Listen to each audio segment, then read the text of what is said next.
kedua, setelah berdiskusi mengenai kerjasama antar negara ASEAN, peserta didik mampu mengidentifikasi pengaruh kerjasama antar ruang negara-negara ASEAN. Yang ketiga, setelah melakukan pengamatan interaksi keruangan di negara-negara ASEAN, peserta didik mampu menganalisis pengaruh interaksi keruangan terhadap kehidupan di negara-negara ASEAN. Nah, itulah tujuan pembelajaran dari bab pertama. Pertama, kita adalah mengenal negara-negara ASEAN. Yang kedua, interaksi antar negara di kawasan ASEAN. Yang tiga, pengaruh interaksi keruangan terhadap kehidupan di negara-negara ASEAN. Kita lihat, kita mengenal negara-negara ASEAN terlebih dahulu. Kita lihat di sini, negara-negara ASEAN berjumlah 10 negara-negara ASEAN. Ya, dilihat situ benderanya, ada bendera Indonesia, ada Brunei Darussalam, ada Singapura, ada Thailand, ada Malaysia, ada Myanmar, dan lain sebagainya. Nah, kita hitung situ ada berapa bendera.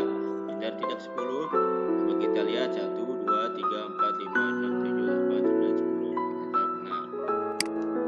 Itulah negara-negara termasuk ASEAN.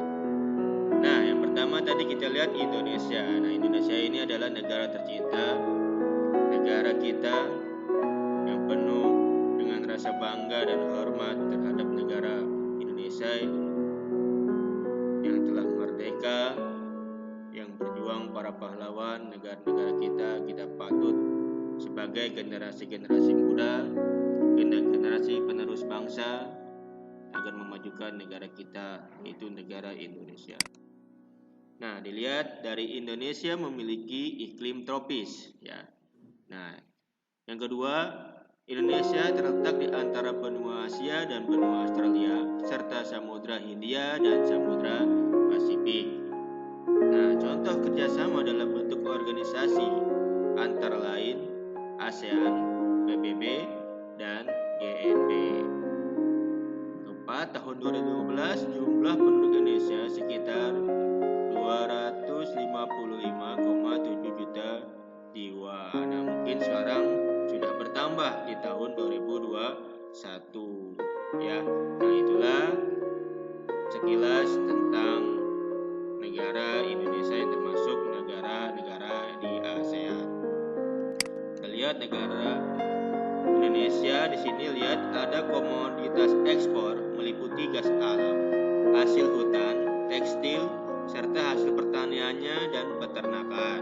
Komoditas impor meliputi minyak, perlengkapan industri, farmasi, kimia, serta barang-barang elektronik dan otomotif. Itu adalah komoditas ekspor Indonesia di dalam negara-negara ASEAN. Kemudian yang kedua ada Brunei Darussalam. Kalian pernah mendengar negara Brunei Darussalam? Nah, kita lihat di sini penjelasan negara Brunei Darussalam dalam keanggotaan ASEAN. Brunei Darussalam terbagi menjadi dua wilayah, yaitu timur dan barat. Iklim di Brunei Darussalam sama seperti iklim di Indonesia, yaitu iklim tropis. Pada tahun 2017, jumlah penduduk Brunei Darussalam sekitar 428.697 jiwa. Tingkat pertumbuhan penduduknya 1,9%. Nah, sangat sedikit sekali ya dibandingkan dengan Indonesia. Nah, kemudian dilanjut, komoditas ekspor utama Brunei Darussalam adalah minyak mentah, olahan minyak bumi, dan gas alam cair. Dan komoditas impornya yaitu mesin-mesin, peralatan transportasi, dan bahan-bahan kimia. Organisasi kerjasama multilateral yang diikuti Brunei Darussalam antara lain WTO, G7, OPEC, dan OKI.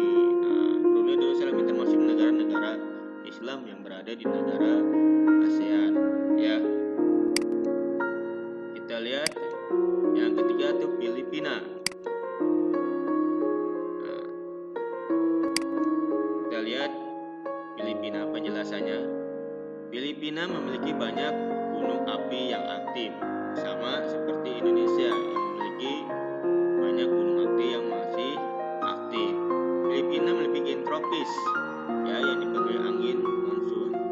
Pada 2017, jumlah penduduk Filipina sekitar 104.918 jiwa. Komoditas pertanian tersebut antara lain beras, kelapa, tebu, jagung, pisang, nanas, mangga, daging sapi, dan telur ikan. Komoditas industri Filipina meliputi peralatan elektronik, tekstil, obatan kimia, dan mebel.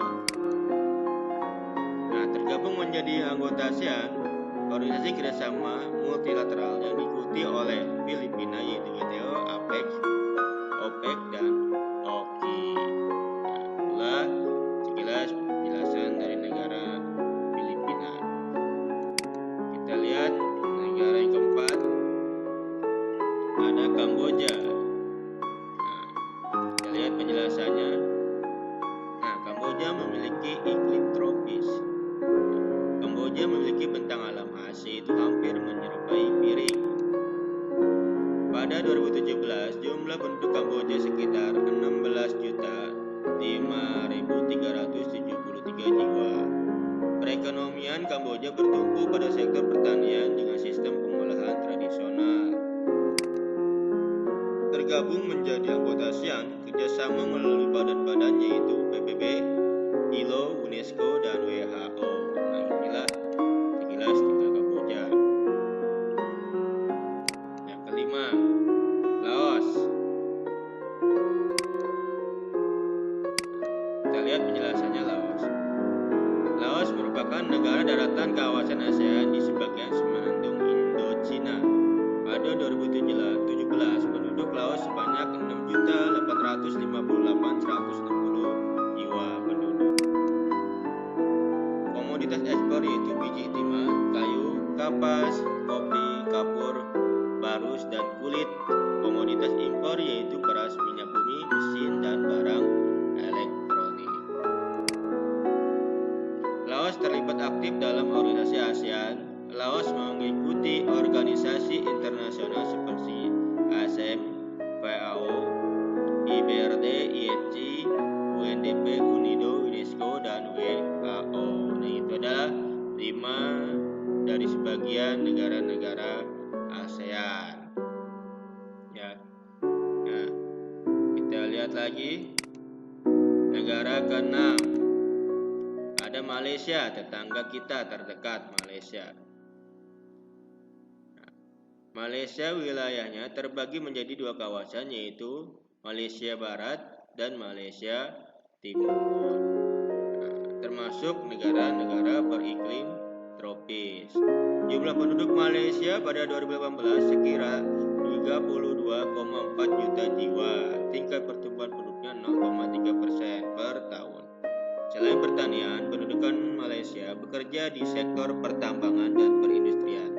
Menjadi salah satu pemerkasa berdirinya ASEAN, Malaysia aktif dalam organisasi internasional seperti ADB, ASEM, ESCAP, WHO, IBRD, IDA, IFC, IMF, ILO, UNESCO, WHO, WIPO, dan APEC.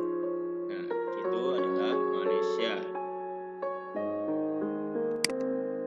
Negara ke-7 yaitu Myanmar. Pada tahun 2017, jumlah penduduk Myanmar sekitar 53.370.609 jiwa ya. Awalnya negara Myanmar bernama Burma atau Birma. Persuburan tanah di delta Sungai Irrawaddy dan Sungai Salween sesuai untuk usaha pertanian. Menjadi anggota ADB, ESCAP, ASEAN, WHO sampai PLF ya. Wilayah selatan beriklim tropis, wilayah utara beriklim subtropis. Jadi mereka ada 2 iklim yaitu tropis dan subtropis. Itu untuk negara Myanmar. Lanjut negara ke-8 yaitu Singapura.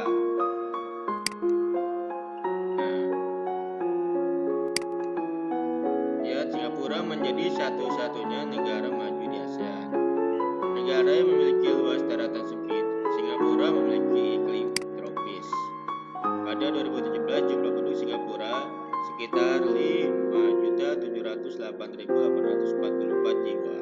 Sumber daya alam terbatas memang Singapura mengembangkan kegiatan ekonomi sektor industri dan jasa.